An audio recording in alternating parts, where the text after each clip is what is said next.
Kidderminster Harriers fans podcast, episode 54. And yesterday, it was a case of what might have been. But we had a really busy week since the last one, including a win and losing one of our star players from last season as well. So let's invite the guys over. Let's say hello to Dan. Hello, Dan. Good evening, everyone. Dan. Let's say hello to Nick. Let's say hello to, no, he's late. John Smith. Come on now. He must be being busy and stuff. Or have another protein bar or whatever. So let's look at yesterday's game before we talk about Marine back in the day. So yesterday, as I just said, it's what might have been. Nick, what are your thoughts, mate? I thought, so obviously, the overriding feeling is of disappointment. I think felt really sorry for Owen Evans yesterday. Played really well again. Great performance from himself. And just, to be fair, they were 12, 11 really good penalties. And unfortunately, his wasn't the best. Keeper went the right way and saved it. It was kind of a fine margins game. I thought Harriers, to be fair, it was one of my most recent favourite performances. I enjoyed it. I thought we competed well. I thought we were physical enough with them. I thought we created some good opportunities, albeit probably not quite enough to see the game through. Came back from a goal down, which I think shows resilience. When we don't score a huge amount of goals, it must be difficult when you're a player out there to think, oh Christ, we're 1-0 down. Thought the crowd were fantastic yesterday. It was a great atmosphere inside Agborough, as there tends to be when we are the underdog. And I think at times I wish we had that mentality when we were the favourites, because I think it would create a hell of an atmosphere and probably get us over the line more often than not. Some decent performances from a few players yesterday. Felt sorry for Dibble in the penalty shootout, because he was so close on a lot of those penalties, and yeah, it was just it was a shame really for him that he couldn't quite do his usual magic. But no, proud of the lads. Gutted to go out. I think everyone in the stadium was feeling the same. But no, thought we gave a good account of ourselves and made Wealdstone either look National League North level or we look National League level. I'm not quite sure which of the two it was. Let's take us looking better. You know what I mean? I'll absolutely take that. Just been joined by John Smith, who's on a new laptop. Oh, someone's doing well, John, aren't they? Quite the opposite. Whereas my work laptop's gone back, so we're on the basic ones here. I've just had to fire it up with the coal burner, so that's why I was a bit joining. Apologies. Absolutely fine. Okay, so there were. Did we take 6 penalties or 7? And we missed the 7? We took 6. We missed the 6th. Okay, so which striker or forward man didn't take the 6th penalty, and why not? I think all of our forward players took a penalty, didn't they? As far as I can remember. Did George Walker didn't take one. But I think again, it's not like he's 16, 17, but I think he's been thrust into the Harriers setup and the starting side. He's already a huge focal point. And I'd have been happy for him to have taken a penalty. Or, to be honest, Obi. Can imagine Obi like Panenkering the goalkeeper or something, just so casual. But I totally understand why Owen Evans took the penalty, and you'd like to think, given the fact this was our 3rd penalty shootout in the tournament, that we'd been practicing them. And to be fair to Murray and the team and the group, we have won the last 2, and ultimately, there is odds at play here. And when you go to 3 penalty shootouts over the course of the last 4 or 5 weeks, the odds are you're probably going to lose one. And unfortunately for us, it happened to be at Agborough yesterday. Absolutely. Dan, did it make a difference having a big away following yesterday? Absolutely. The atmosphere inside the stadium was superb. Take my hat off to John and the boys in the North stand. They made a lot of noise, but it was strangely nice to hear noise coming from the away end as well. And I thought the Wealdstone fans were excellent. They were clearly right behind their team. It was hard to take when that penalty was missed, but there was a heartwarming. It was heartwarming to see them, as kind of fired up as they were, and yeah. So and we spoke to a few of the Wilson fans before we went into the ground, and they were all very nice, very friendly, looking forward to the game. They were joking about.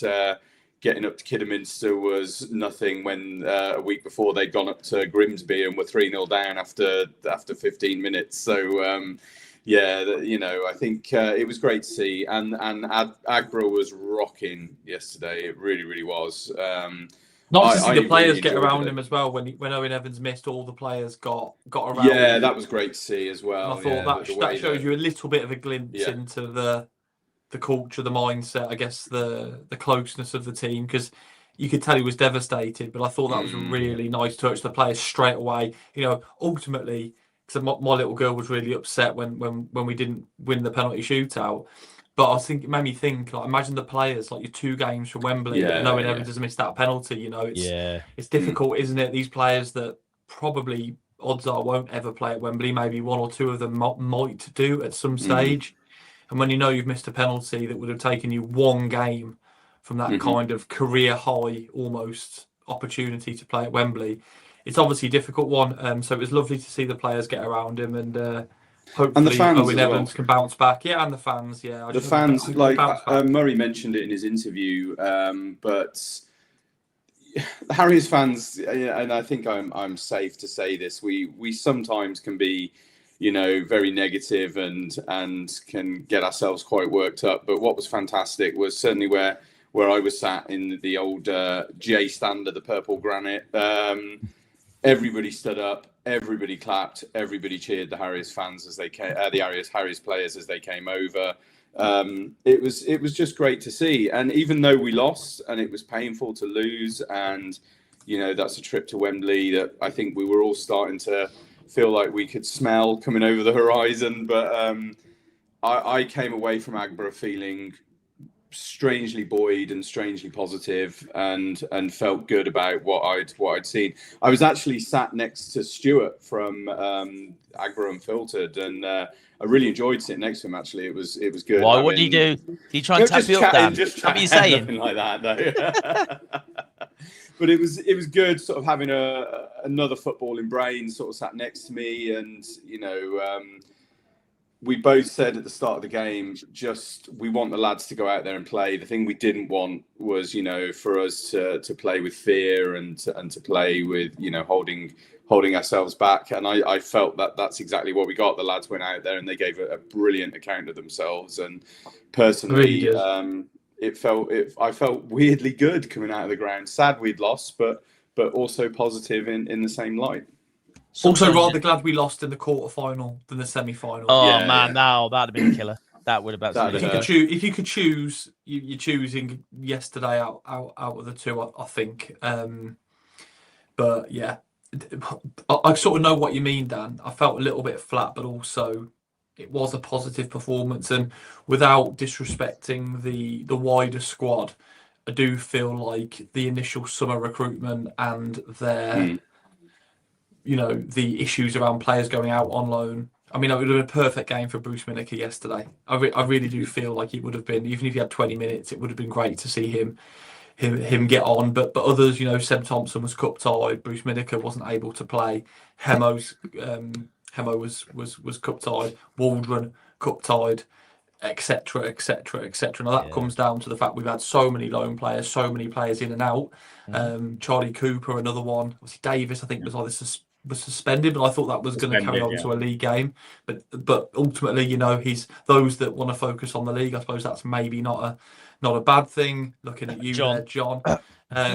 So to have done that with, let's face it, a threadbare squad and a borderline 12 senior players, with TSS clearly not favoured at this stage, I thought they did well. I thought they really did well, and they showed what it meant. I thought George Walker, final ball still lacking, but my God, does he give defenders a tough afternoon. And I thought certainly in that first half, he was excellent yesterday. Amongst others, you know, Obi, Kalimbayi were fantastic at the back, and no one had a bad game, to be honest. Not a single player was below a 7 out of 10, except maybe Reece Hall when he came on. But I really thought George put in a really good effort in that first half. It's a kind of performance where you think, wonder what their manager thinks of our players. Joe Folks, another one, young player, talented. You think, wonder what they're thinking, you know. I was going to say something. I've completely forgot what it was. But yeah, let's just go look at the comments because it's always great when you guys get involved. KHFC TV, evening to you, my friend. He said social club was packed with them, which is cool, which is great. And oh, by the way, is there any news on the social club? Like, are they going to shut it down or refurbish it, or because they've got a 4-year license on it? They got 4 years left. No news as of yet. The problem with the social club, I'll say the problem is it's not actually owned by the club or owned by the council. It's leased from the council to the members of the club. So it's not, even though it's Kidderminster Harriers Social Club, it's not actually officially affiliated with the club. However, it is part of the bid that's been submitted for the club, the car park, social club, and the extended grounds. So we'll see what happens. It's under consideration at the council. If any council men, women are listening, then please say yes, because we want the club firmly in our hands for a long time to come. I did hear / see that I did see him in passing yesterday. The Wealdstone Raider was in the social club. Yeah, someone met him. One of the Fairbanks boys met him. Matt Sleep, long-time podder, met him as well. Yeah, Matt really? Of course he did. Of course he did. Yeah, and I did see when he was walking past that he was taking photos with lots of people. And, you know, I've never met the guy personally. I still think it's mental that someone is so famous just for essentially offering someone out. But he clearly now has fans, if nothing else. Yeah. Dad, what are you doing, mate?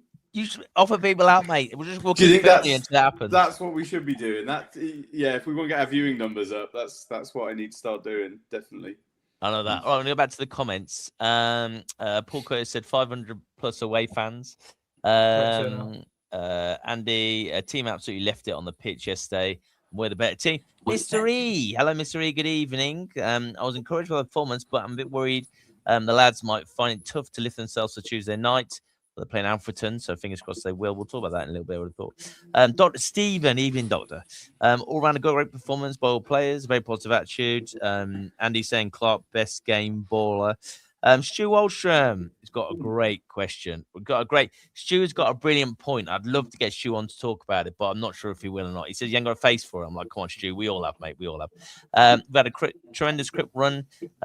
Can you have a tremendous cup run if you get through to the quarterfinals? I suppose in the FA Cup you can if you're a lower league team, I suppose. FA Trophy, we've played quite a few games. So yeah, and we've knocked teams out. We've knocked a couple of teams out. Sorry, Nick. Yeah. We've knocked a couple of teams out the league above. Yeah. I think the frustrating thing for me, and I know obviously, you know, at the start of the competition, I said I thought the trophy was a distraction. The frustrating thing for me is if you look at who is in those semi-finals, then we could have been drawn against Marine or Southport. And if we're drawn against either of those two, then, you know, you give us a very, very, very strong chance of making it to Wembley. And if you get to Wembley against Southend, then not only do you get to a final, but you get a huge bump in ticket money as well. So I think, having seen the game yesterday, obviously I was there, I do actually think it has been a positive for our season. And I know that's going back on what I said, but I do think it's been a positive for our season. And I think it is nice to go off the back of that game to into Alfreton on Tuesday night. I think that the players that made up that 11 yesterday who, let's face it, no disrespect to anyone on the bench, they knew they weren't getting subbed off, really. So they knew that it was going to be 90 minutes of attrition. I thought they all gave a fantastic account of themselves. Cam Candola was brilliant. I don't blame the sponsors for giving him man of the match. For me, Joe Folks absolutely played out of his skin. I thought he was superb. And my thought after that match was, Joe Folks, I hope he still loves it here and wants to stay. But my God, if you were a National League side looking at his performance yesterday, you'd want to snap him up. Yep. John, I just want to check, mate. Sorry. After all the hate you've given FA Trophy, FA Cup and that kind of thing this season, I just want to make sure you didn't celebrate when Riley scored his goal, because that wasn't on the cards, was it? You weren't allowed to celebrate because you hate it. So maybe you just gave it a good nod like that. Yeah, you'll be pleased to know, Wes. I was actually in the queue for a burger at that point with my lads. So we might be able to see you actually. We might be able to see. In fact, just stood stoically and nodded. Yeah. Exactly what we need. Yeah, Paul squared finds folks difficult to get an angle on. Right, John, are you up here somewhere, or is there a big queue, or where are we looking? Can you see yourself? It was quite a queue for the burgers yesterday, and it was a great attendance. I thought this Obi's inside the area. And doesn't fall for him now. Will it fall for Reynolds? Yes, it will. And he scored. Right. Okay. So look, you see all the people raising their hands. I'm just trying to look for the one that's not raising his hands and just a stoic nod. Yeah, that's me. I can't see it. From just outside the area to the bottom left-hand corner, and it's his 6th goal this season. And they didn't get it cleared of the visitors. It fell nicely for Reynolds.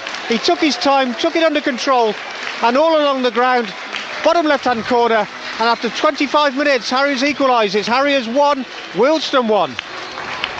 Well, a bit of chaos in the box, wasn't it? It's a lovely finish, but absolute chaos with that ball forward. Harriers with plenty of bodies there competing for it. It's fallen nicely for Reynolds, taking a touch. And what a lovely finish that is, swept into the bottom corner. And who's the most relieved man in the ground at the moment? The referee, I suspect. Well, he was, because in the end he made the right decision, didn't he? He did. But, it was a blatant advantage to Harriers, wasn't it? But credit to them, they've stuck in there, haven't they? They have, and it was a nice finish. It was composed. Did Lee Hughes used to do something like that, celebration or not? Am I making that up? Didn't he used to do a flip, Lee Hughes? I don't think so. I remember backflip for some reason. I think Lee Hughes did do something similar. The flip, I'm not sure if Hughes did a flip. I can't remember, but I know Delwyn Humphreys used to do a flip. Yeah. A flip and Hemo, I miss you. He did one as well. Right, let's go back to the comments then. What are we seeing? Obi gifted them their goal, though. Well, maybe, but it was 1-1. KGFC Diamonds. Why are people saying that we were underdogs yesterday? Probably because they're in the league above, would have thought. The bookies had us at around 65% probability to win before kickoff. That's always good. Josh Cowley talking about something that's nothing to do with Kidderminster Harriers, so thank you for that, Josh. They will have sitting tenant status, Dr. Stevens says, and will need to be brought out for Lane to purchase it. Anyone know what that means? Yeah, not me. Correct. That's correct. I have no doubt that if it does get to that point, that won't be a problem. I think that they'll be bought out by either the council in order for Lane to purchase it, or Lane will put some money in for them in order for them to vacate. I have no issue with the social club as it is. I just think that if we're losing the arms, then the social club needs to be part of the club and run by the club, in my opinion. What do they do in the social club over the summer when the football's not on? Is it still open? Mainly drink. We used to have our presentation nights there with Mostyn Rangers. You must remember that, Wes. Do you know what? I think I do remember something like that. Was it even there? I don't even know, mate. Listen, I was like, 8 or 9? I don't know. I'm a bit older than it now. Dan, thanks very much for bringing that up. Nick, hello, mate. What's going on, pal? Don't know. As soon as you started sharing the goal, I couldn't hear anything. Oh, wow, it went in anyway. It went in. Yeah.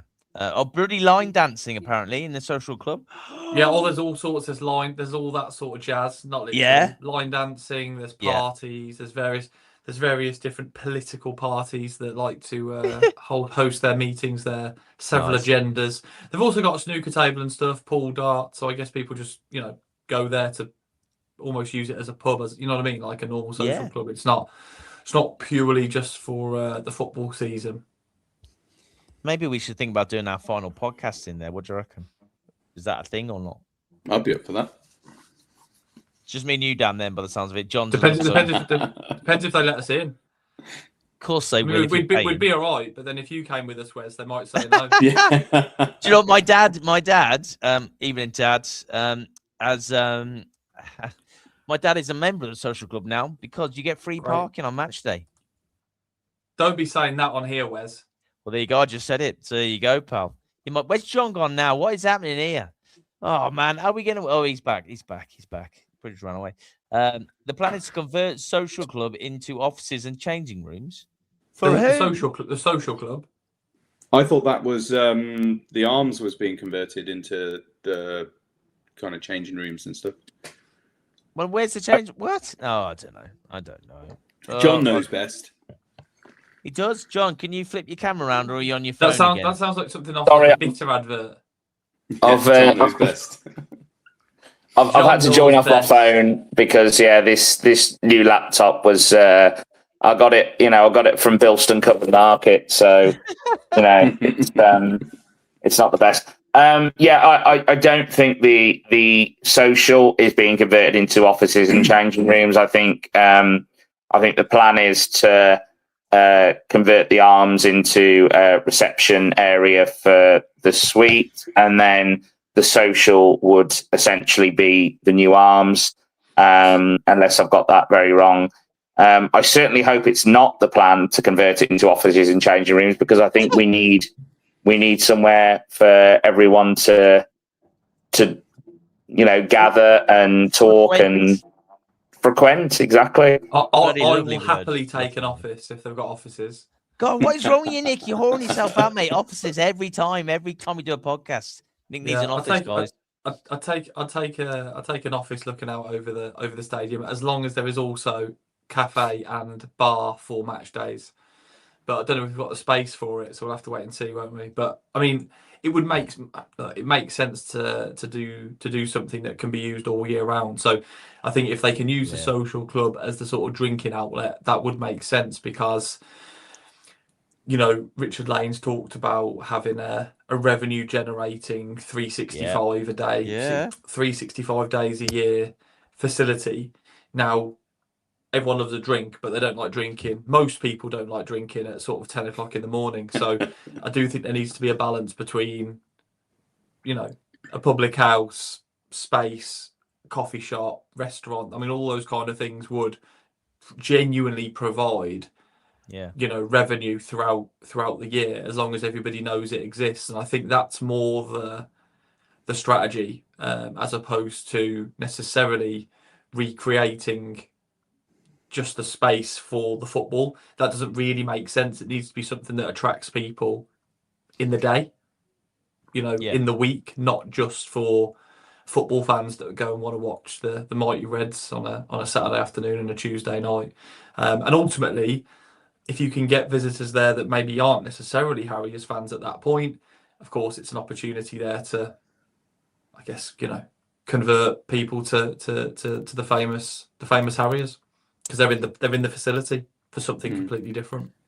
Should we go back to Tuesday night, where I said quite loudly, he's got to have three up front. He's got to have three up front, Adam Murray. He's got to have three up front. And then the lineup came out, and it didn't look like there was three up front, but there was, but not in the way I was expecting it to be. Was there? Anyone want to take that? We had Waldron up front, and he had to his left he had Reece Devine, to his right he had George Walker. 4-0. Thanks very much. I mean, that's the formation that we've played for the majority of the season, to be fair. And and I think, you know, having Devine and Walker essentially as they are wingers, but they're obviously attacking facing and attacking looking wingers. I think has worked brilliantly well. I think Reece Devine has. I don't think anyone would question has been superb for the last 10, 12 games. George Walker has been really dropped in the deep end, and he's having to act as the focal point for the team. Yes, though that decision making still isn't 100% there. Yes, that final ball is slightly lacking, but I still think he deserves an awful lot of credit for the way that he's stretching the play, the way that he's running at defenders, and the way that he's getting crosses into the box, however they come. And also, what I've quite liked to see is the way that Walker has deliberately hit balls deep in order to reach Devine. And I think that's worked really, really well. It doesn't, you know, not every ball across the face of goal has to be for a striker. It can switch play, and I think that's worked quite well. I think that Walker is young, raw, very, very talented, and I think given another season, will probably be one of, if not the best players in the squad. That's a big shout, but I think he's just a bit of experience away from being a wonderful player.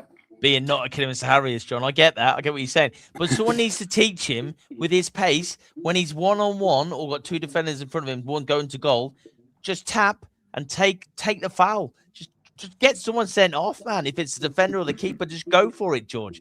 If he's listening, George, you're amazing. But just tap the ball, run past them. He's the fastest mascot in Worcestershire. Let's not forget this, right? So just go past them, right? Take the foul, get him sent off, whatever. That'll help the game immensely. Crack on. Am I thinking that or not? My counterpoint to that, Wes, just sorry to jump in. My counterpoint to that is I like that he wants to play football.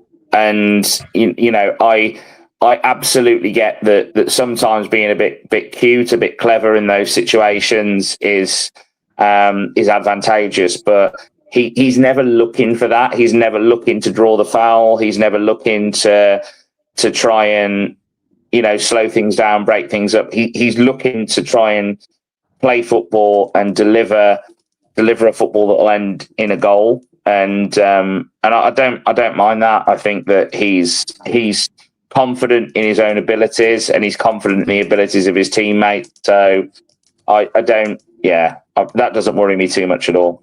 See, do you know the thing is, the thing is, he's got the pace. Just use it in that way and be cute. Get someone sent off, because what would have helped us yesterday was not him missing the target, or whatever. Getting one of their players sent off, that would have been unbelievable. In the game before, he could have got someone. He went one-on-one with the goalie. He could have easily just tipped the ball past the goalie and just took a dive, or not a dive, but taken the foul, and got him the goalie sent off. As it happened, we won 4-0. But that's not the point, you know. So I just think, come on, let's use this to our advantage. I'm not about cheating, but you know, let's be cute about it, John. I love that word. Thanks, mate. Nick, are you okay? Have you got diarrhea or something? Or what's happening? No, I don't know. Every so often it just keeps going mute. I can't hear what everyone's saying, so I have to leave and then jump back in, and then it does it again, and then I do it again, and so on and so forth. But no, I'm still here. Can I? Yes, Dan. Go, Dan. Yeah. Go. So I just want to sort of add in another point about George Walker that I've noticed. One of the first or very early podcasts, we had a huge fan of the club came on, a huge fan of the podcast came on, a gentleman called Jim Kellerman. And he sort of raised the point of Amari Morgan-Smith and how important he is sort of in the backstage side of things, you know, how he's the guy that rallies everyone, and he's, you know, there at training, buoying people along. And I have been sort of watching the socials, as I do, because I'm a nerd and I've got nothing else to do with my life. And I'm seeing a lot from George Walker that he seems to be right in the thick of it with the team. He's a lot of what he posts, it's not necessarily about himself. He's posting things about other players, certainly Reece Devine, Riley Reynolds. There's always kind of he's saying good things about everyone. And if you noticed in the goal celebration on Saturday when Riley comes and does his thing, it's George Walker in there with him, and then there's a big hug. And I'm starting to think he's becoming, for such a young guy, he's becoming really important in that squad. And I think Adam Murray's recognised that, and I think the players around him as well. I think he's bringing everybody together, which is really great to see. So George, I know you watch. Don't try and tell us you don't. Keep it up, man. And yeah, there's a real player in there, and I think I'm really proud of him. And it's nice to have a player that's actually young and been brought in the summer that's actually having an impact. Yeah, we really have. If you look at the track record since the summer, it's not been too bad. But that summer transfer window, as it stands today, doesn't look particularly healthy. However, if George Walker can begin to add stats to the visuals, I would say, we'll make money on George Walker in 12 months' time. He'll be gone to a decent National League side or the Football League. However, without those stats, we probably will still have him, because I think for forward players, especially, those goals and even assists are a huge part of what teams are looking for. And like I say, if he was 17, 18 and playing how he is, I still think clubs might take a punt on him based on his crazy speed, acceleration, dynamism. But I think at the age that he is now, I think he does still need to be getting those goals and assists contributions. But look, in terms of as a fan, he's one of very few players this season that I've really enjoyed watching. He gets you off your seat. I mean, certainly in his first few games, it was just great to see. So well done to him, and hopefully we can get some more of his kind of ilk in different positions and different types of player, but of a similar kind of excitement level in the summer or whenever we're next in that sort of recruitment window. I've got 2 points to make here. And the first one is that when they're playing Kiss Chase after the game, Dan, Walker catches everyone. So they've got to kiss him. Do you know what I mean? They all have a lovely time. It's brilliant. And Josh Caldwell, thanks, Josh, for this. Why do you always wear the same shirt all the time? It looks so ridiculous and stupid. Okay, so yeah, thanks for that, Josh. Really, really, really like that. Can we just clear it up that it's not the shirt?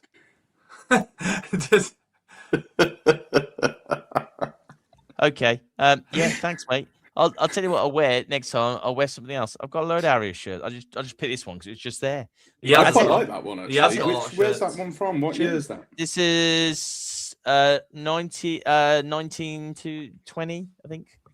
2019, 2020. It's the COVID I'll tell you what though, Wes. Great brand, great design, but what a terrible team that season. I mean, that Luke was a great manufacturer. Yes. It's a dog of a team, wasn't it? It was a dog of a team. So, yeah, nice shirt, nice design. And just for the record, Wes does own several Kidderminster Harriers football shirts. I would go and just go and change into something else, but I really can't be asked. But thank you so much, Josh. Really appreciate that, pal. Thanks, Julia. Julia says, take no notice, Wes. Well done, Julia Bell. Thank you so much. Evening, Mark Jones. Yeah, I know. Yeah, no one else did, though. Thanks for that. Mark, evening to you, my friend.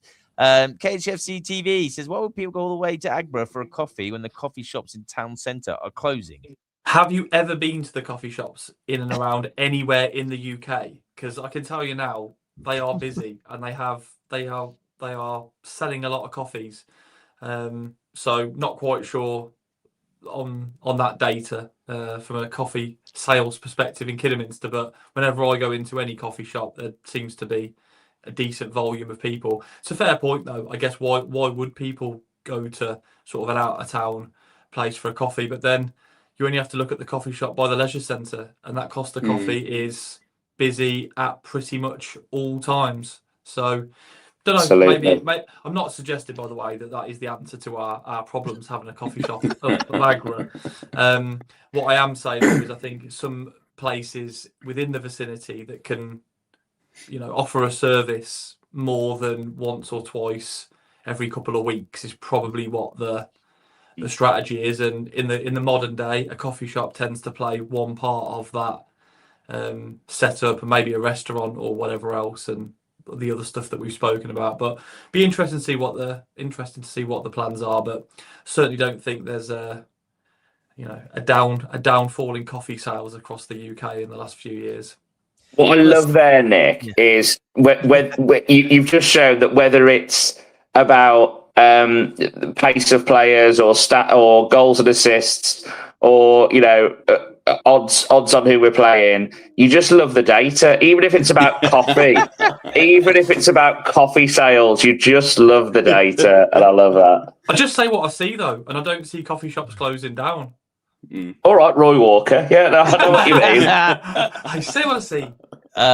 Wow. Okay. Well. So this went off a tangent. Just trying to think of a coffee pun now. It's a latte fun.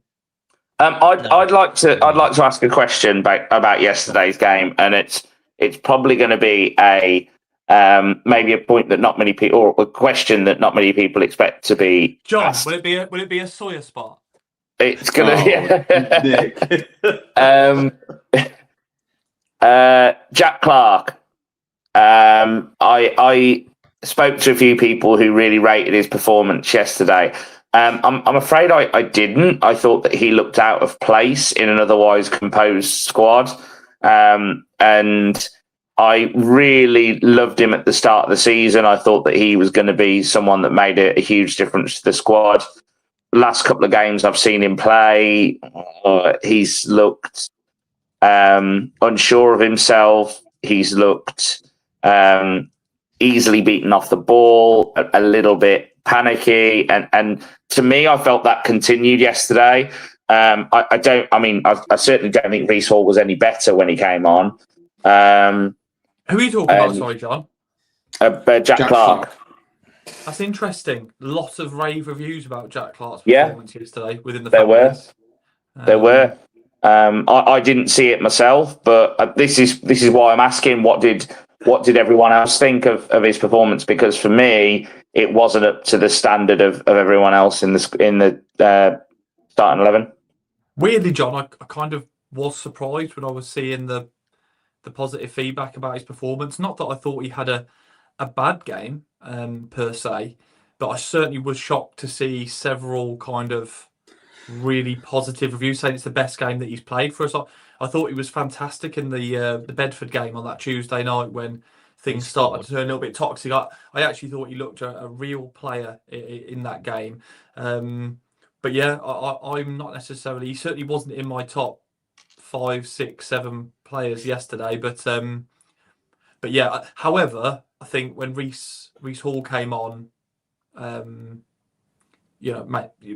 Jack Clark's performance certainly was elevated based on that. I don't really see at this. I look at Reece Hall at this point and think, I saw him at Merthyr and he had a really good game at Merthyr, I thought, Reece Hall.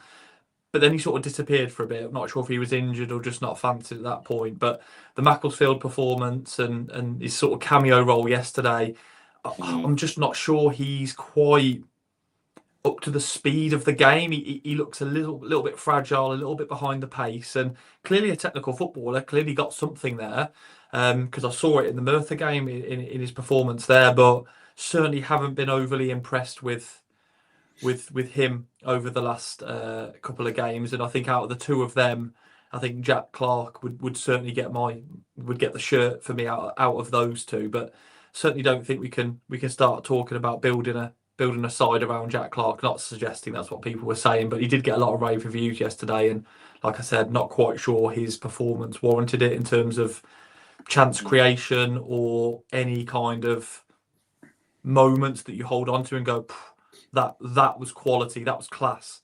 Whereas in the Bedford game, he had some of those moments. So bit of a strange one, but interested to hear everyone's thoughts. Can I just say, right? I didn't think I'd do this tonight, but that Josh Caldwell, I just banned him because he just put a post up, he just put a comment up that was just slagging everyone off, calling us all idiots. And I thought you could have a go at my shirt, mate. Me personally? Yeah, All of you, us, not Nick. just He you, said mate. that Nick, he's an idiot. So I was like, right, out. But I was just like, you called a lot of slugs.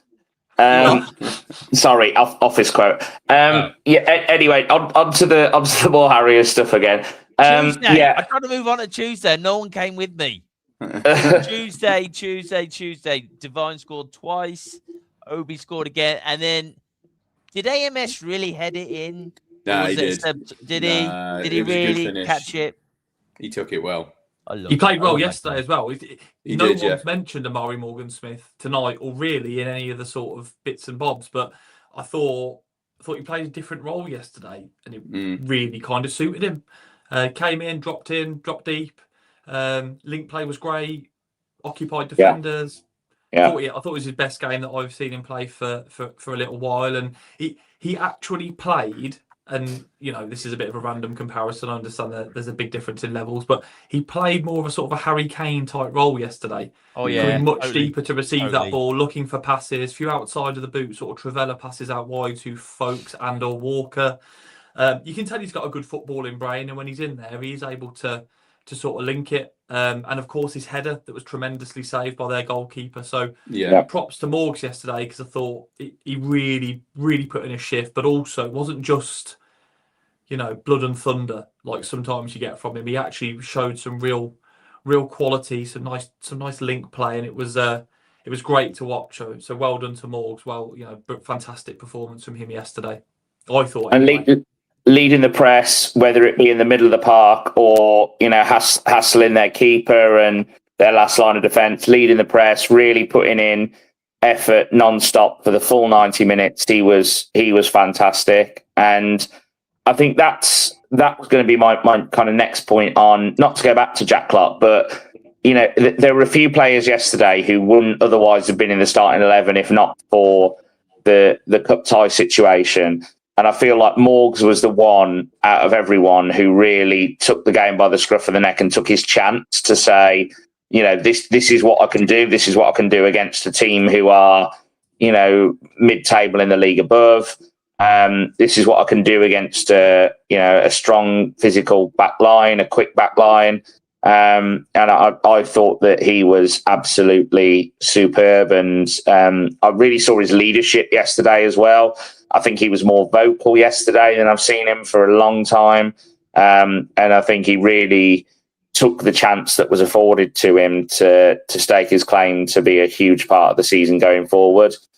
Sorry, John. Someone's just posted a comment to sort of say they completely disagree with you, John, about Jack Clark. We weren't as good when he went off, but I sort of thought we covered that with, I think his replacement wasn't, I don't think anyone's saying Jack Clark had a bad game yesterday, but I don't think he probably had a game that warranted quite a lot of people saying it's his best game for us and saying he had a great game. I don't think he was at that level. However, I don't think Reece Hall hit a 5 out of 10 performance yesterday, and so I agree to G-Force's comment that we probably didn't look as good when Jack Clark went off. However, I don't necessarily think that was because of Jack Clark's performance necessarily in terms of how high his level was. I just think at this present moment, Reece Hall isn't up to match fitness, speed, or quite ready for the battle that is non-league football. Is more my point. Completely agree with everything you've just said there, Nick. I do think Jack Clark's best game was Bedford. I don't think that he was. I'm not saying he was terrible yesterday. He wasn't. I don't think I was really surprised by the rave reviews. Yeah. But yeah, we did look worse when he went off.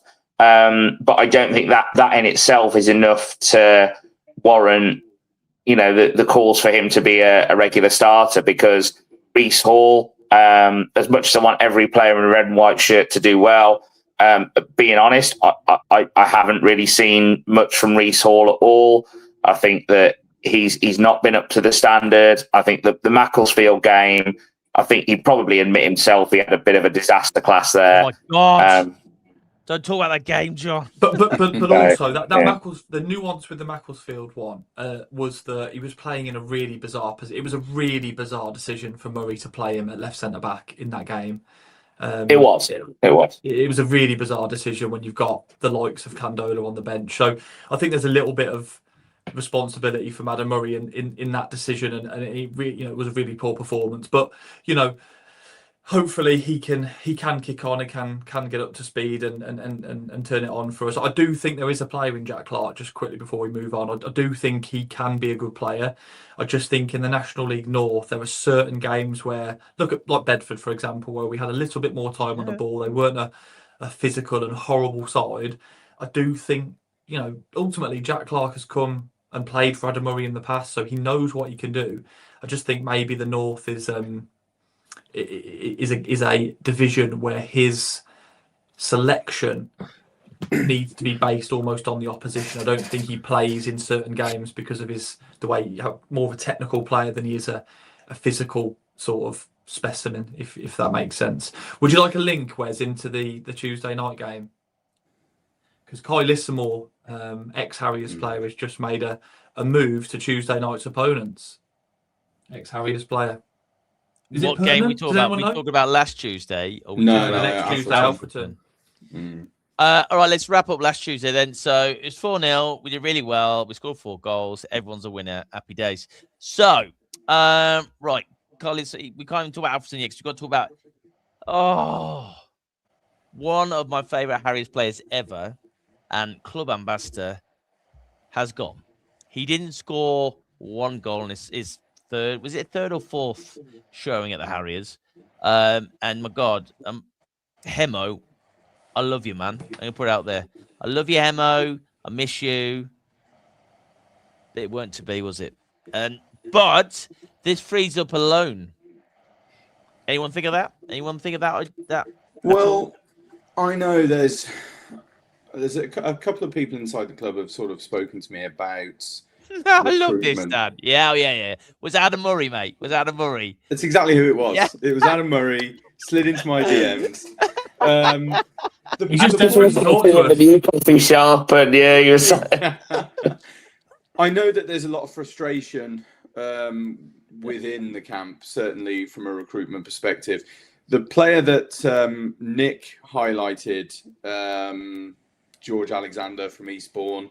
He was out injured for a while. He's come back in. Now, I know that we've certainly been in talks with Eastbourne about him, but I think Eastbourne are asking for a lot of money, and rightly so, because he's been back, I think, a month and a half. He's already scored 6 goals for Eastbourne now. So, the guy is clearly a bit of a machine. But I do wonder about the kind of the north-south divide when it comes to the National League. And I think we all expected more from the players that came in pre-season. We all wanted them to succeed and do well. And yet, I would say, other than OB and probably George Walker, everyone else has really, really struggled. And that includes, kind of strikers. And I know Willoughby came from Chester, but I do wonder whether, again, it's that thing. Is it a striker we need? Is it a number 10 we need? Is it someone who's going to link the kind of attacking midfield defensive midfield to the attacking midfield? It's so difficult to know, but I think ultimately you are absolutely right. It's freed up space, but whether Richard Lane is willing to kind of part with some more cash to bring people in, to bring good names in, people who are scoring goals in, such as George Alexander, I don't know if that's going to happen. I think ultimately for me, what I do see as a positive is I think Adam Murray has held his hands up and said he made mistakes with regards to recruitment. And I think he's learned those lessons. So if we don't find ourselves, winning the playoffs this year, I think Adam has got a really good idea of what he wants to bring into the squad for next season. And I sort of see the positive. It's way too early to be saying this, but I do see the positive that, that recruitment will happen in the summer, and we'll see. But hopefully Richard Lane does decide to part with a bit of cash, and we can get a couple of players in that fill those gaps that the team needs. Before we move on, best Hemo moment, please, John Smith. I am still here. I mean, for me, I think you'd struggle to beat Brackley. I think that he was absolutely. I think we got lost in the beer and champagne that was popped after we went up, but he had one hell of a game there. He really, really did, and he looked like a player who wanted to win that game by himself. He was unbelievable. 10.5 out of 10. But what I will say about his current spell is I genuinely believe if Hemo doesn't come back into the side this season, we wouldn't be in the position we are now. Yeah, I think that he was the catalyst for us going on that good run. And when he was playing on that right wing, which he did for 7-8 games exclusively, yes, we bought George Walker in there, who's doing very well. But his pass distribution, his reading of the game, his ability to bring players along with him can't be understated for getting us in the position that we're in. I'm really glad that he came back. I think that he was an integral part of the squad for the months that he was here. And absolutely wish him all the best in the future. I think every time I've met him previously, he's been such a nice guy, always willing to take pictures and have a chat with the lad. And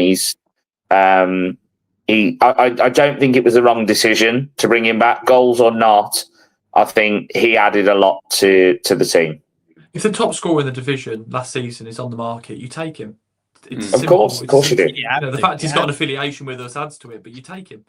It was a no-brainer at the time, and ultimately, I can only imagine and envisage that there is going to be another player come in, because otherwise, you wouldn't let him go for no reason. You wouldn't say the loan's ended just to not bring anybody in. Surely that just wouldn't make any sense, because to your point, John, you'd have Hemo in the squad and in and around the group unless there's something else that you're going to bring in to replace him in the building, because we're light, aren't we? We were light in terms of chance creation and goals when he was here, because admittedly he wasn't scoring, but on paper he was a player that could do that. So by him going, it's almost inevitable that we're going to be bringing somebody in. I can't see a world or a way in which we don't bring somebody in the next 5 days who is a creative or forward-thinking player. I cannot see a world in which that doesn't happen. I've got 2 things to talk about now. I did want to finish at 9, but that ain't happening. The first thing is there's a guy called Gaming Blomp, right? BLOMP. And he did a vlog yesterday at Agburn. His vlogs are really, really good. And he was asking around, this was last week, I didn't see the message at all. He was asking around and see if there was anyone there who might be interviewed before the game. And someone sent a message to me and I was too late and stuff. So I've just said to him, listen, if you need anyone again, it's fine. He says, hey, mate, no worries. Yeah, I was vlogging from Agbury yesterday, which a weird one, really, as I trained with Harriers youth back in the early noughties, but support Hereford. So wasn't sure how I'd be received. Yeah, so that was good. So if you want to see the vlog of the game yesterday, please go and check it out. His name is Gaming Blomp, and you'll find him on the YouTube, as people say.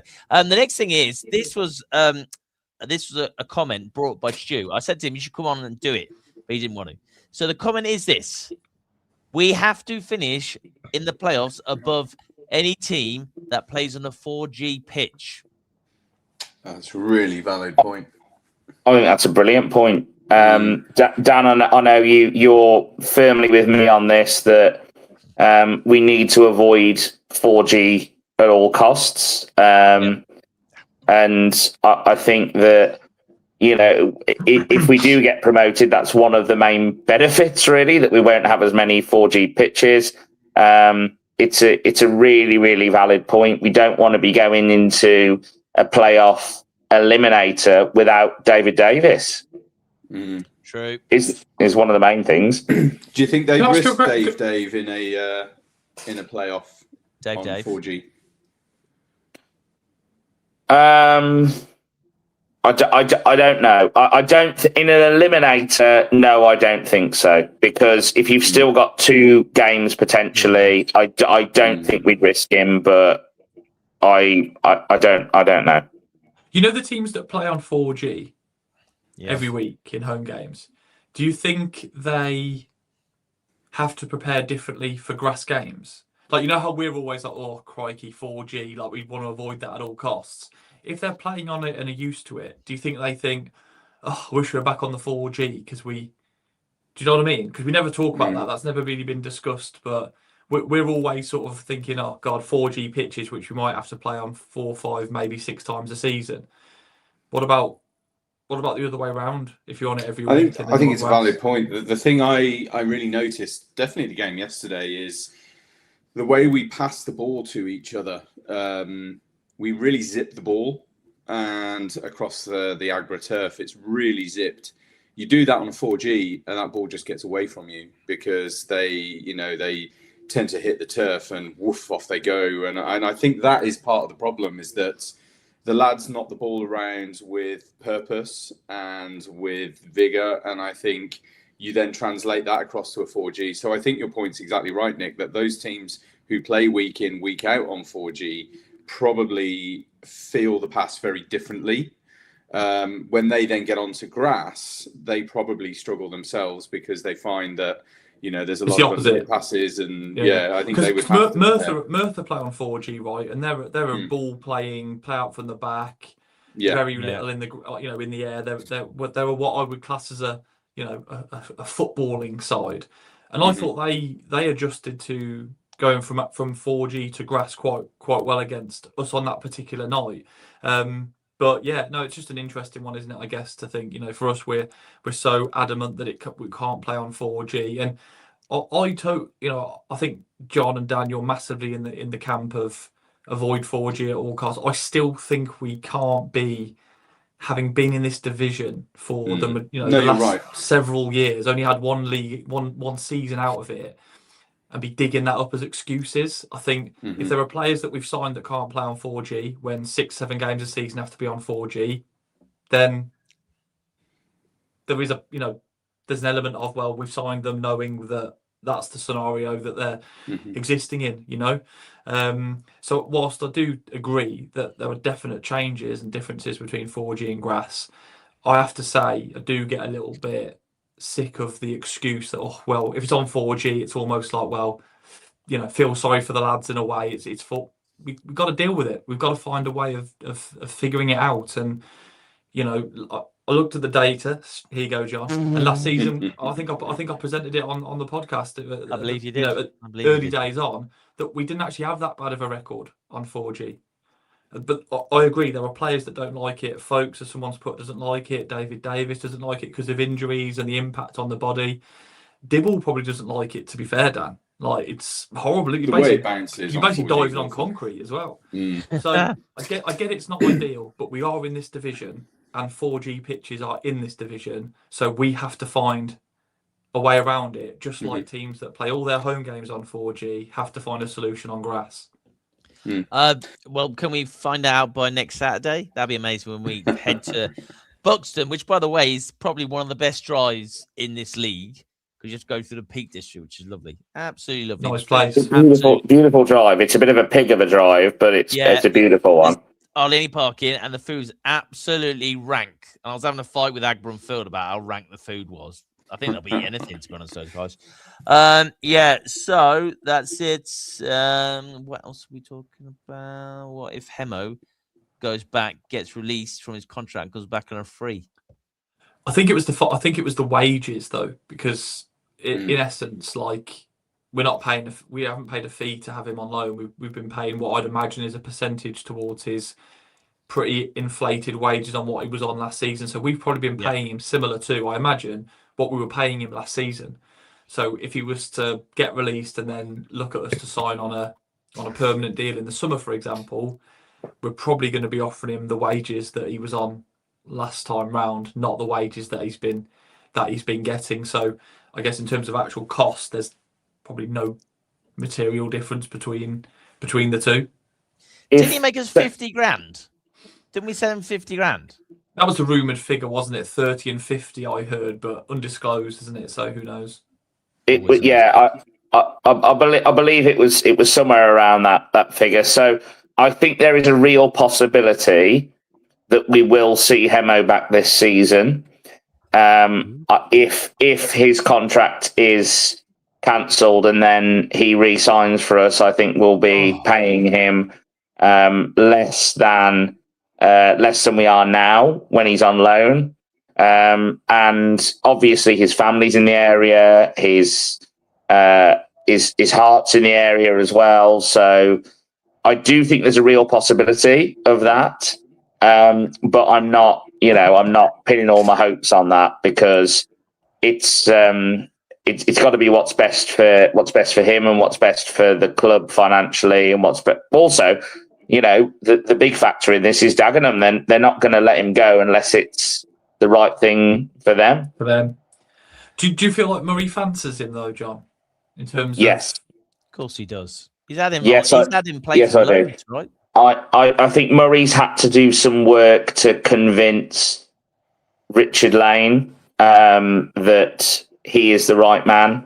At this point, I think if you bring a player in who you bring in essentially on the back of his goal scoring record and he doesn't score goals, then it is a bit of a task to then convince the man who's spending the money to keep spending it on him. But I absolutely think Murray fancies him as a big part of the squad and as a starting player. Right, listen, guys, listen. We talked about lots of things tonight. Dan, the main man, has got to go. He's needed downstairs. It's so silly, but we're having, because we're moving out and we're getting rid of loads of stuff. We've got a chap here buying a table, and I need to go and help him carry it because Cara can't do it. So I need to get cracking. I'm so sorry. Hopefully it's decent bunts, Dan. Hopefully it's decent Bunsen. Yeah, there you go. Right, Dan's going to leave. We're going to slag him off. No, I'm kidding. Thank you so much for being on, Dan. We really appreciate that, as always. Lovely to see you. Let's give you a round of applause. There we go. Thanks, Dan. Cheers, guys. I'll see you soon. See you later, man. Cheers, mate. Bye-bye. Bye, Dan. Bye. He's gone now. Yes. Right, okay. So, is there anything else you want to talk about? Let's do any other business. Anyone got any other business at all? John Smith. Oh, Nick's gone. Nick's had enough. John, are you going to leave as well? What's happening? No, I haven't really got any other business other than I thought Joe Folks was absolutely superb yesterday. I thought that he was, played out of his skin. Yeah. And ironically, even though Cam had a great game, there's been games Folks got man of the match this season almost as a default, and I thought he hasn't been man of the match. And yesterday I thought, blimey, he was the best player on the pitch, and he didn't get man of the match. I worry that, and someone commented, if we go up, then Folks will want to stay, and I think he wants to stay. Yeah. Whatever. I don't think there's any doubt that he wants to be turning out in red and white for as long as he possibly can.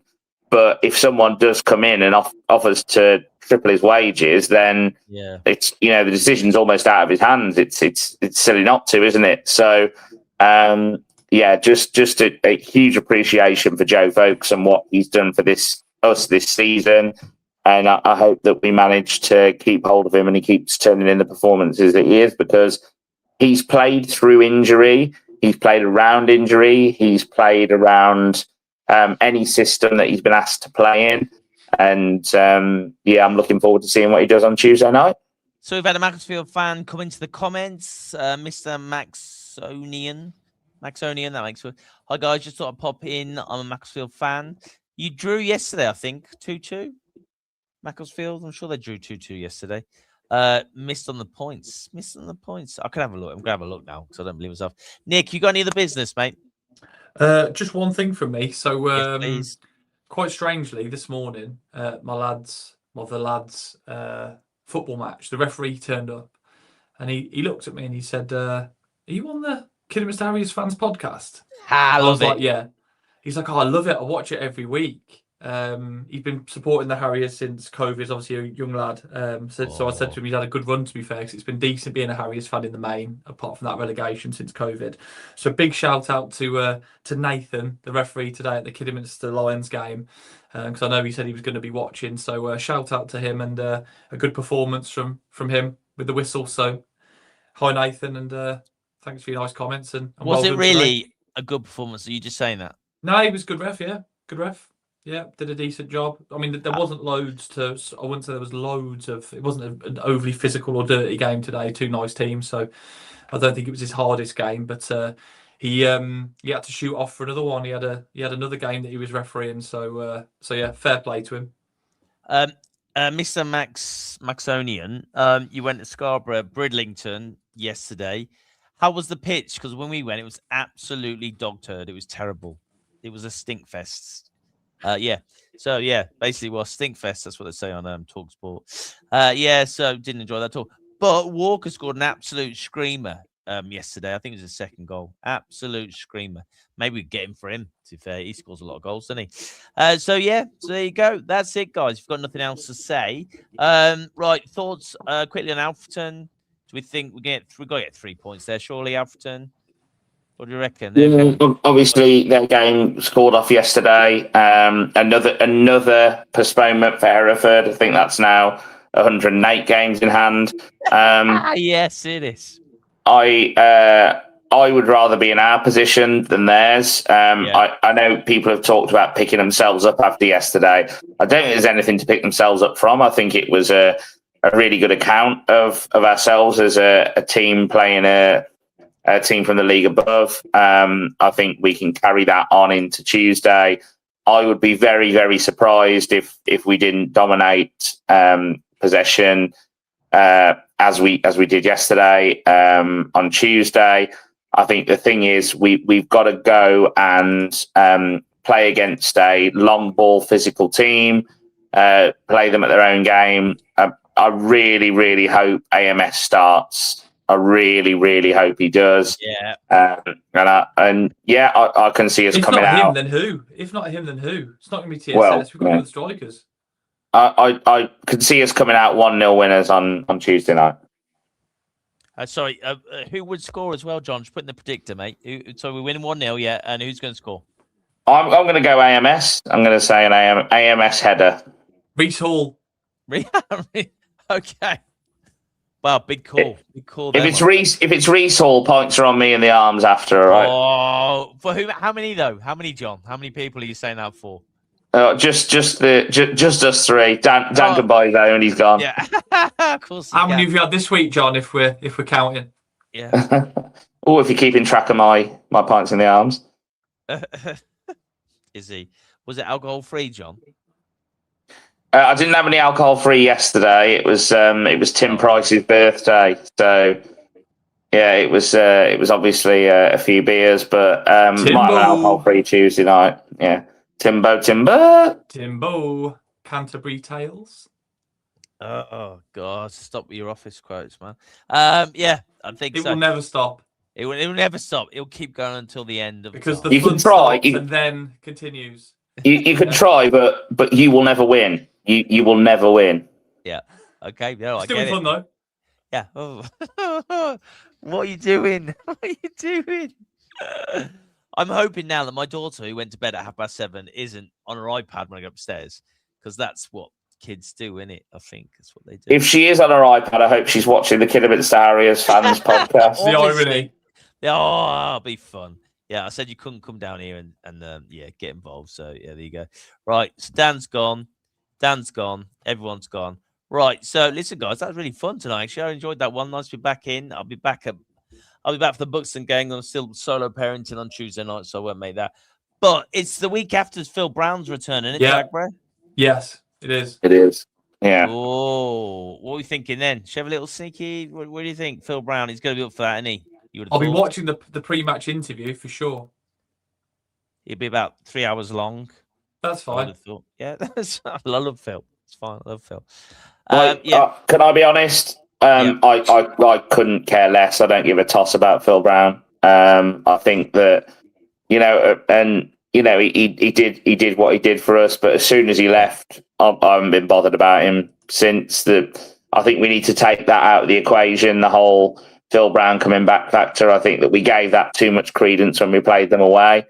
I hope that we just ignore that and just get on with playing our game. Can I also say on that? I was going to talk about this. I forgot it. Bruce Miniker. Can we just leave the kid alone now? This is getting embarrassing. It's like, oh yeah, he played for them and he was a young kid and blah blah. Shut up. Let him play football. It's gone. The story is gone now. Or am I just being Sorry, what story? Have I missed Bruce something? Miniker story that he was a kid. He used to come to Harriers, ended up playing for the little kids, and then he grew up and he's playing for that, and he's doing this. He's signed his first contract. Great, leave him alone. Let him go and get on with playing for Harriers and playing football. Don't just keep bringing it up and bringing it up. I think the reason for that, though, for context, will be that it's the pathway, isn't it? Ultimately, if you're a football club, that is the story. That is the sustainable way of building. Which a I get, club. And we don't do it that often. So when we do get someone like a Bruce Miniker who does break in, who does look decent, who does sign a contract, and also, and credit to the guy, seems like such a great lad. Speaks so well. I think he is someone that the Harriers fans, the Harriers faithful, if you can't get behind, I'm not slagging off what you've just said, Wes, because I understand your point, but if we can't get behind him as a player, when he starts playing for us, there's no hope in terms of the faithful, the Harriers, because he's one of our own in those classic sort of Harry Kane sort of scenarios. And really, I think if we can create more players through the academy, then fantastic. If you look at someone like Ormerod at Fylde, again, I'm not suggesting or knowing that whether he's come through the Fylde academy or not, but regardless, they put their faith in a 17-year-old lad in the National League, so the league above this one a couple of seasons ago. He scored goals. He's now clearly going to get a move in the summer, you would imagine, based on goals and assists in the National League North. This is proper football. This is development, and I wish we had more of them, because there's something that the fans absolutely love. So I get it. I understand your point, though, Wes. There's been a lot of interviews with Bruce Miniker. He's definitely polished his interview skills. But let's hope that in 12, 18 months' time, we're talking about a serious prospect at the Harriers. I really hope so, because on face value, you couldn't wish it on a nicer kid. Yeah, absolutely agree. I agree. I just don't want. This is all shiny new, signing his first contract, but I don't want pressure to build up on him. I don't want that to happen. That's all I'm saying. That's all I'm saying. And I get your point too. I get your point too. Whereas and I've said that he needs to be given time. He needs to. I'd love to see him, especially if we're 3-4-0 up in a game. I'd love to see him come on and get 10 minutes a game.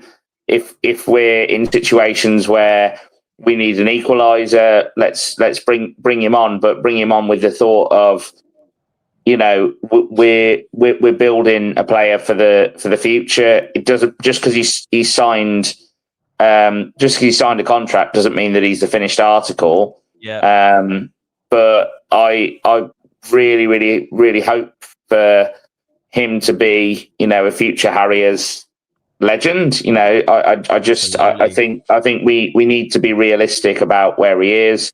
But we've all had the conversation on here many times that we're really pleased for him. We love what the club's doing, and the more that clubs, but specifically our club, can bring players like him through and give them contracts, the better, because that's why we've got the academy. Just hope he gets the opportunity to show it. I know we had a bit of a banter in the group chat last week, but we're not a club that historically do tend to give young players, with the exception of kind of the Steve Burt era, who clearly believed in young local talent. There's not been many moments. Again, I'm using the Ormod scenario, which I know is boring, but they gave him a chance at 17, and he got in the team, and he hit the ground running, and they kept him in the team. Now, I'm not suggesting we do that with Bruce, because I've not seen enough of him to suggest he's a good enough player to do that. I just hope we are a football club, and Adam Murray does seem to be that way inclined. I feel like he's already given him a chance. I'm not suggesting right this moment, like next game, but I'd like to see him given a proper chance, and hopefully he can repay that. It'd be so good. I'd love to see a Bruce Miniker goal in the next 6, 7, 8 weeks for us at some point, and kick on and see him play for us on a more regular basis, because there's nothing quite like it, I don't think, when you've got a young player local who's impressive. So let's hope he's that player. If not, then it's one of those, isn't it? On to the next. What Nick's trying to say is he thinks he'll score the winner in the playoff final. I don't know. I've just got this feeling about the kid. There are certain players that you go, I've just got a feeling. I watched him on Tuesday night in the warm-up. Appreciates the warm-up. Get it. Didn't miss a single shot. Scored every one. Now, again, it's the warm-up, but you look at some of the other players and they struggle to put 2 or 3 away. He scored every single one. I don't know. It could not work out. Could not be the one. But I've got a feeling we've got a decent player on our hands with the right attitude, the right mentality, and the way that he, like I said, if he's as good as he talks, we've got a good one. And fingers crossed. And he's great in the warm up, which is where it all starts. Absolutely all starts there. Fellas, do we have anything else to talk about? Do you have anything else to talk about? Tuesday night, what's the score going to be, John? As I said, I think 1-0. It's always a tough game against Alfreton, but we've got the better of them recently over the past few years. I remember that playoff eliminator there. I think we know what we're getting with Alfreton. They're a long ball physical team. They have been for many years. We've struggled against those types of teams at times, but specifically Marine away, but then Marine at home. We had their number, and I think we'll have Alfreton's number on Tuesday. I think we'll win 1-0. I don't think Alfreton are quite the physical rugby union style team to the level that they used to be anymore. Not suggesting that they're going to be total football and not lift the ball off the ground, but I don't think they're quite as bad. Obviously, Billy Heath, I think his name was their old manager. They've got a new manager in. He'd been there for some time, and like I said, don't expect Barcelona, but I don't think they'll be quite as physical. But that's not to say that they still won't be, direct. But looking back on them over that probably 3 seasons ago, I remember them at Agbra. It was like watching rugby. They were just playing for throw-ins, like anywhere inside our half. Yeah, it was just unbelievable. But hopefully we can. It's not going to be quite that attritional, and we can stamp our authority on the game. I fancy a 1-0 Harriers as well, same as John. I think it's really important that we score first, and I think it's important we score within 5-10 minutes, because that changes their game plan completely. You know the way it is. You know the way it goes. They come for a draw, but then we smack it in. They're like, oh, that's gone out the window. Always important, the first goal, because we're not a big goal scoring team. I do think it's important. Came back yesterday, which was great, but get the first goal, and you got to fancy us. Defence is looking pretty good again at the moment, pretty solid after that sort of Macclesfield debacle. So, oh god, yeah, very solid. Cool. Let's look better. Anyway, so that's it. That's Kidderminster Harriers Fans Podcast, episode 54. I hope you enjoyed it. If you did, please subscribe. If you didn't, then please subscribe again. We'll try harder next time if that's the case. I had to ban someone, so we'll just carry on. It's all fair here in Love and War and Kidderminster Harriers and that kind of thing. So let's do it. Let's send you guys to sleep. Happy days. John Smith, thank you. Well done, John. John, by the way, you looking quite busy. Gym today, or what's going on? I haven't been to the gym today, unfortunately. No, it's just been obviously housework. Sweeping the floors has got me my Cinderella hench. Absolutely, absolutely, yeah. Episode 54. Did I not say 54? Anyway, I'm sure I did. And Nick, thank you so much for popping in, popping out. We've got to get that sorted, mate. We can't win any awards if you keep disappearing. We can't do that. So thank you so much, Nick. It's not about continuity, it's about quality. Although I would also like continuity, but I don't know why it does that. But I have to basically log out twice and then log back in. Yeah. So I don't know why that is. Maybe next time try on your phone, see what happens. But don't do a John where he's got the black bars by the side of him like he's in jail. There you go. That was Kidderminster Harriers episode 54. 2 more games next week. We play Alfreton at home. Then we take the lovely journey up the Peak District to go and see Buxton and see see the man with the greatest tan in Long League North, which is Kurt Willoughby. So I'm looking forward to seeing Kurt if he plays. Didn't score yesterday, so one of those things maybe. I'm Wes. Thank you. Good night. Thank you. Don't forget, subscribe, enjoy it. Thank you so much, and we will see you next Sunday. Thank you. Goodbye, See everyone. everyone. Cheers.